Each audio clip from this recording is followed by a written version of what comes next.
So eto na nga po mga idol, boxing update tayo ngayon. 8th Division legendary boxer Manny Pacquiao sobra-sobra nang naghahanda sa kanilang exhibition match ng dating kanyang katunggali na si Floyd Mayweather. Nung nakaraan po ay rumors lamang ito at wala pang kumpirmasyon.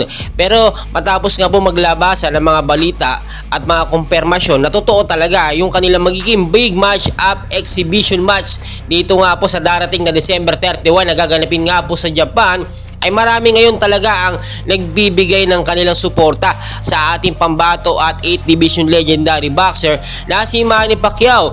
Ngayon pa nga lang po ay nakita natin dumadaan na talaga sa matinding training itong si Pacquiao, at ayon na rin po sa trainer ni Pacquiao na si Buboy na kinakailangan talaga mag-training ng husto ni Manny Pacquiao bago magsimula ang laban nila ni Floyd Mayweather. Kasi po napakatagal talaga napahinga ni Pacquiao, taon talaga siyang hindi nakapag-boxing or may nakakalaban na matindi. At itong si Floyd Mayweather, alam naman natin nung huling naging laban nila ni Pacquiao ay takbo lamang ito ng takbo. Marami nagsasabi na talagang dihado si Pacquiao nung laban nila, pero nakita naman natin na takbo kasi ng takbo itong si Floyd Mayweather, kaya nahihirapan itong ating pambato na si Manny Pacquiao.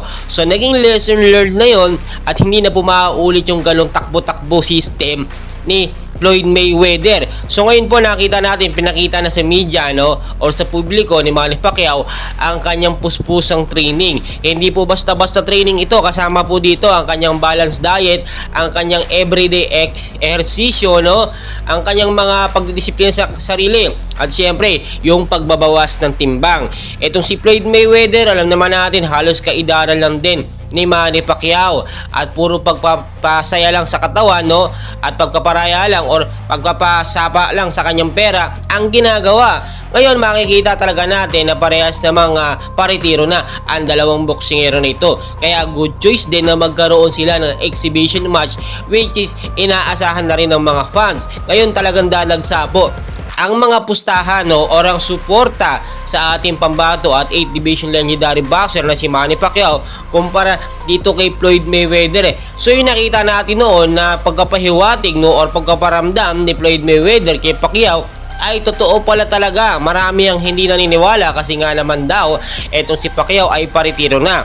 Pero matapos maglabasan ng kumpirmasyon na ito nga yung magaganap talaga at kumpirmado sa December 31 ang kanilang exhibition match. Ilang rounds lamang ang tatagal nito at talagang makikita natin dapat round 1 pa lang ay paulan na kagad or tsempohan na agad ng isang solid punch ni Manny Pacquiao itong si Floyd Mayweather para ma-knockout agad. Pero alam naman natin imposibleng mangyayari yon dahil napakatigas ng bungo or ng ulo. Mahirap patumbahin itong si Floyd Mayweather dahil sa kanyang mabilis na pagtakbo sa loob ng ring. Well guys, napakarami nating kaganapan. Please, huwag niyong kalimutan mag-like naman and suporta na rin sa ating YouTube channel.